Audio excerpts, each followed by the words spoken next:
Good afternoon, and thank you for joining us for the durable power of attorney. My name is Britt Burner. I'm a partner at Burner Britt Law, and I'm here today to talk to you about the power of attorney document and how it could properly be drafted, some of the things to look out for, and what happens if you don't have one. A power of attorney document is a document that talks about who can assist you with your financial affairs and the business of your life if you're unable to do those things for yourself, or maybe even if you are able to do it yourself as a person who can serve to have that authority in addition to you. So in New York State, we have a form power of attorney, and that was the current form is based on a law that came into law on June 13th of 2021. Prior to that, the last time we had a change in the power of attorney law was back in 2010, and in 2009 before that. Before 2009, there was not what we call statutory gifting or a statutory gifts rider. That was really a change in the law back then. The important thing to note about this change in law is that just because you have a document that you signed prior to the date, so whether you signed a power of attorney in 2018 or back before 2009, it does not mean that the document is invalid. However, if the individual that signed the document still has their mental capacity, we would encourage you to have that document reviewed by an attorney, especially if you're talking about before the 2010 change in the law, because we want to make sure that the current powers listed in that document are sufficient so that if you need someone to assist you, they have the authority to do so. So for example, I have people who come to see me who may have had a power of attorney document that was signed back in 2006, and it was perfectly valid and legal in 2006. However, now that we're all these years later, they're that much older themselves. They might need somebody to be able to assist with estate planning, with creating trusts, with applying for government benefits. They may not have had a safe deposit box back then, but they have one now. And all of those things need to be covered in that document if you want another person to have the authority and the power to assist you with those things. And so while that 2006 power of attorney is still valid, it might not achieve the goals that you have today in 2024. I'm going to go through a current power of attorney and explain the different sections. But it's important to note that the word durable. So you'll find that people all the time say, we need a durable power of attorney. I want to make sure it's durable. What does that mean? Well, durable means that it's in effect now when you sign it. And if you become incapacitated, it remains durable. And all powers of attorney are durable unless they say they aren't. So you might go back to some of the old forms that we had in New York State, and the title of the form was actually a durable power of attorney. We don't use that word durable in the title anymore. However, the document of the power of attorney actually states that my incapacity does not affect this document unless I say so. So it's durable unless it says it isn't. And I'll tell you, in my entire time of practicing, I haven't come across any powers of attorney that are not durable. They usually are. So a durable power of attorney or a power of attorney is different in New York than what we call a healthcare proxy, and what in other states they call a medical power of attorney. We don't have medical power of attorney in New York. We call it a healthcare proxy. But in other states, a medical power of attorney talks about who makes medical decisions for you if you're unable to make them for yourself. Here in New York, we do that through a healthcare proxy. So the durable power of attorney in New York is only applying to things I call the business of your life. So applying for government benefits, making sure your bills and expenses are paid. It could extend to gifting, either to a trust for estate tax planning or Medicaid planning purposes, gifting to a loved one, It could be signing a contract to hire some care in your home, hiring other employees of the home. It could be running a business. It could be accessing safe deposit box and other assets. It could be the power to sign a contract to open a storage unit up in your name. All of these things are things that require you to sign off and to agree to the terms and conditions set forth. And so therefore, in order for someone else to do it on your behalf, they need legal authority to do so. And that's what the power of attorney document gives to them. So I'm going to go through the power of attorney section by section so that you can understand the importance and where you could potentially make some problems for yourself. So at the outset, there's a big, bold set of paragraphs and it says caution. The idea here is that the state wants you to know before you go forward with this document and before you sign it, that you understand the power you're giving away. You could very well be giving away the power to sell your house without your permission, the power to access your bank accounts without your permission. And while the law says, not the document, but the law says that the agent under power of attorney has to follow your instruction and has to follow your stated wishes as put in your will or your trust, there's nothing that you would have to have a lawsuit against that person if they were to do something that went against that.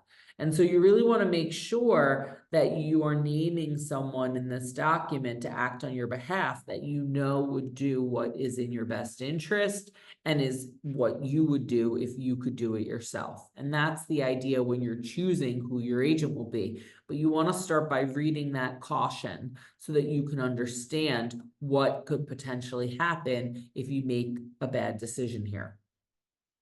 It says caution to the principal. So the principal is you, right? If you're the one signing the power of attorney, giving the authority to another person, you are the principal and they are your agent. And so I'm going to use those terms throughout this webinar today, principal and agent. So the principal says, I, principal, Britt Burner, give the authority to whomever it may be to serve as my agent under power of attorney. I can name more than one person. I'm not bound to one person. And there's actually a spot then after their name's on the document where I can state if those people can act separately. The idea being, say, I have two children, they're over the age of 18, and I would like them both to serve as my power of attorney. Well, then we have a situation where I want to say whether they can act separately or they have to do everything together. I describe separately as an either or condition, whereas together is an and. They must do everything together. We have been running into a practical issue where the document might allow you to force people to act together, but banks and other institutions have been stating that they will not keep the funds or accept the power of attorney that requires two people to act together, two or more people to act together, because it's hard for them to police and they can't determine in every case if both agents are acting.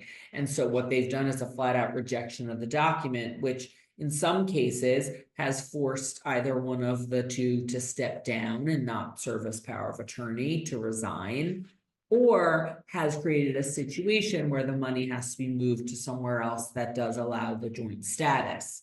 But mind you, that has been harder and harder to find an institution that's willing to accept joint. After the initial agents, there is a place to designate successor agents. So let's say you have your two people named and they both are unable to act. Who's the backup? And that can be put in here as well. And again, can be multiple people. You can also put specific provisions for succession. So for example, I had a client who said persons A and B are my agent, but if either one of them can't act, then person C steps in as the second one, because they always wanted to have two people in the position. And so you can put in those rules right into the document. As I stated earlier, then the document states that only that this lasts throughout incapacity, so unless otherwise stated.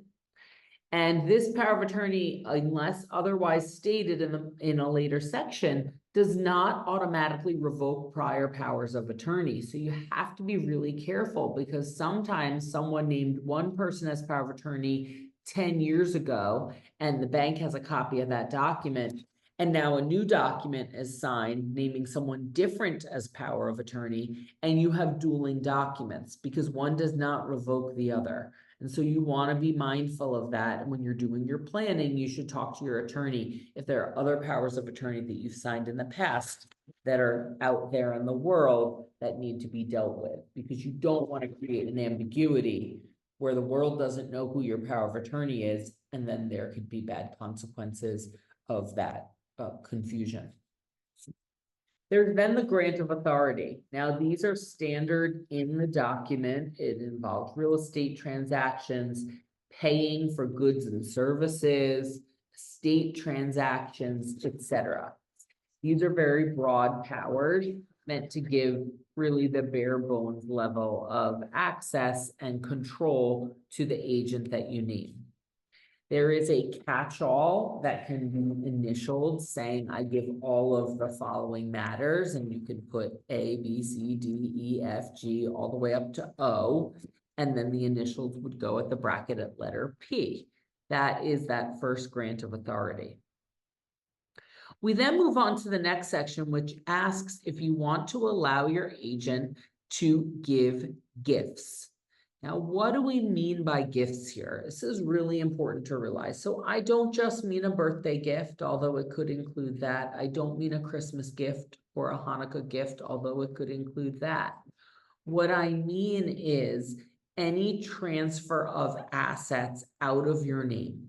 So if I'm paying for a home carried, that's not a gift, right? I'm paying for a service.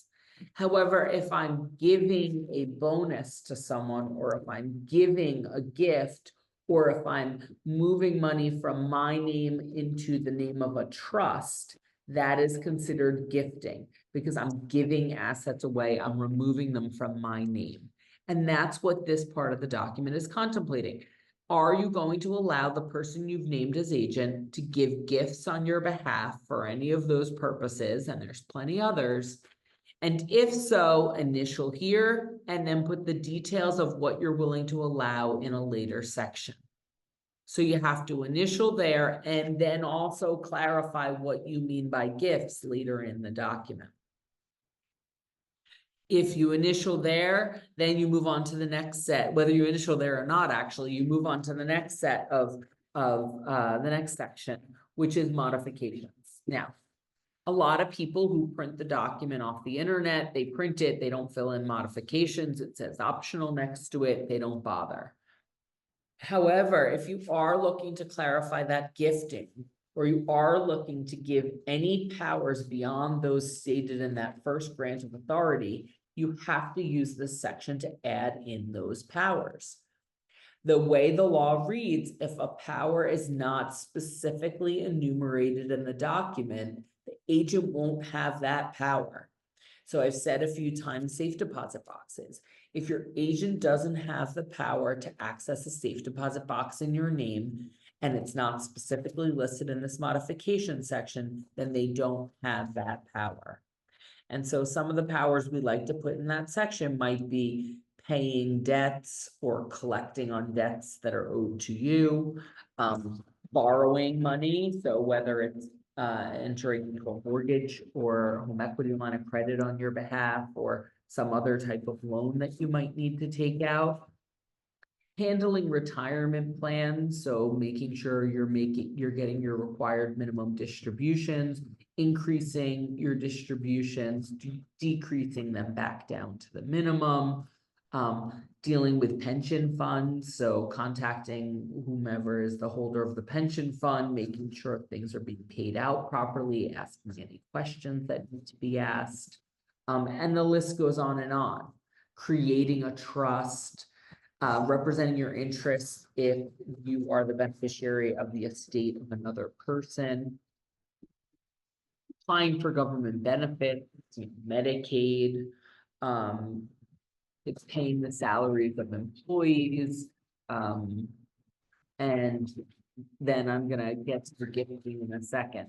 But the other thing that this modification section can do, other than giving powers, is it can clarify things like, when I said before, it's durable unless the document says it isn't, this is where you would say it's not durable. Again, never seen that in my career, but this is where you'd say it. Also saying, I said this document's in effect now, and if I become incapacitated, but there are some people who choose to do what's called a springing power of attorney. I don't usually recommend them because I don't like to get medical involved with financial, but the idea behind that document is that there's a power in this modification section that says this document should only take effect if I'm incapacitated. And then if done properly, it should define how we would determine incapacity for that purpose. And if that's in this modification section, then that is going to be a power that's here, and that's going to govern when the document comes into effect. When we talk about the gifting, again, we're talking about this earlier modifications might have given you the power to create a trust, but who's going to have the power to go to your bank account and move the money into the trust, or to sign a deed transferring your property into the trust? Those are gifts under this law. And so there needs to be specific powers listed that allow those gifts to be given. What if you have a bank account that's in your sole name and you're incapacitated, and your intention is that everything goes to your spouse, but your spouse isn't on the account? Well, you would want the agent to be able to add your spouse to the account if that was necessary to achieve your estate planning goals. To make charitable pledges, you might have monthly or weekly or annual gifts that you give to certain organizations, be it religious, political, none of the above, whatever organizations you support, your agent would be able to continue to write checks or to send payments to support those charities on your behalf. And the list goes on. So it's anytime you have someone who's signing off on your behalf or doing something that would otherwise have been something you would sign off on or have to authenticate who you are, you need the power of attorney to allow that person to do it. There's a section that allows for a monitor over your agent. I've in very few cases put in a monitor, although sometimes it's appropriate if you want an extra check and balance over the person you've named as power of attorney, and you would put that person's name in there. You can also say if you would like to compensate your agents. So for example, if you've hired a professional to serve as your power of attorney and you've agreed with them that they would get a certain amount of dollars per hour to serve in that capacity, well, then you would want to put in the compensation. And again, up in that modification section above, you would put what that agreement was and what you're willing to pay. This document is terminated by your death or your revocation. So if you are serving as agent under power of attorney for another person and that person dies, you no longer are allowed access to their accounts, not even to pay for the funeral, not even for any last amount that has to be paid that might have been incurred before death, because the minute someone dies, the estate will take over, whether it be a beneficiary listed on account, it has to go through probate for a will, or it's in a trust. But whatever it may be, you are no longer power of attorney with those authorities once someone is deceased. Then, if you're the principal, you sign it and you date it, and it's notarized saying that it was signed in the notary's presence, that these were your wishes. The notary is one of the witnesses, and there is a second witness available. And then the document can sit. Or you can have your agent sign it. But your agent needs to sign it before your agent can use it. So if I'm naming someone to be my agent and to serve and to be my power of attorney, then it's important to note that if they don't sign it in front of a notary and have it properly notarized, they can't do anything. And they still can't do anything unless they present the document and it's accepted. Let me give an example. I write checks, I sign my name. Maybe I don't want to write the checks anymore. I'm getting lazy. I don't feel like it. I might have a problem with my hands and it's very hard to write. And so I say to the person who's my power of attorney, I don't want to sign checks anymore. You do it. That person can't do that for me until they get the original document, sign it, date it in front of a notary, and the notary fills in the official notary block and puts their stamp. Then it's brought to the bank where I have that bank account for the checks. The bank sends it through their legal department, determines that they accept it, and the bank puts me as power of attorney on the account for the individual. Then when that individual signs the check and signs that they're signing as power of attorney, well, then the bank accepts the document. But if they didn't go through all those steps and they just started signing as power of attorney, the bank would reject the check. They'll send it back because there's nobody with that legal authority until you go through each part of that process. And same thing for your successor agents, they would sign as well. Now, it's important to note that they only have to sign if they are going to act. And so again, a lot of times people don't have the agent sign right away because they don't need help. And they say, I'll just tell my agent where it is so they can sign if it becomes necessary. They can not have the successors sign yet because they feel comfortable that their current agent is acting. And there's no requirement of time for when those agents sign, only that it be before they have to act. So again, the New York State Power of Attorney can be a really powerful document. That's why it has the caution. You could be giving a lot of power to someone else to act on your behalf. But it's a really great tool, especially if you're concerned about aging and incapacity or a diminished capacity that makes you need assistance with handling your affairs. The power of attorney document will let someone step in and help you with that. And so it's really important to get the proper legal advice when looking at whether you should sign a power of attorney and what powers to give. Because if you don't get the proper legal advice, you might not understand the level of power you're giving to someone else. And also what I often see is individuals don't understand when they hold back a power from their agent, what potential harm there could be. And so it's really important that the document reflect exactly what you want it to. Now, if you don't have a power of attorney and you do become incapacitated, you can't handle your affairs, that's when we end up where the court appoints a guardian to represent you because you don't have the ability to handle things on your own and you haven't put anyone in that place. If you have a good, strong power of attorney and a good, strong healthcare proxy, you shouldn't need a guardianship unless the people under the power of attorney are stealing or doing something improper. So that's our talk today on powers of attorney. I thank you so much for joining us. I hope you learned a little bit and have a great day. Okay, bye.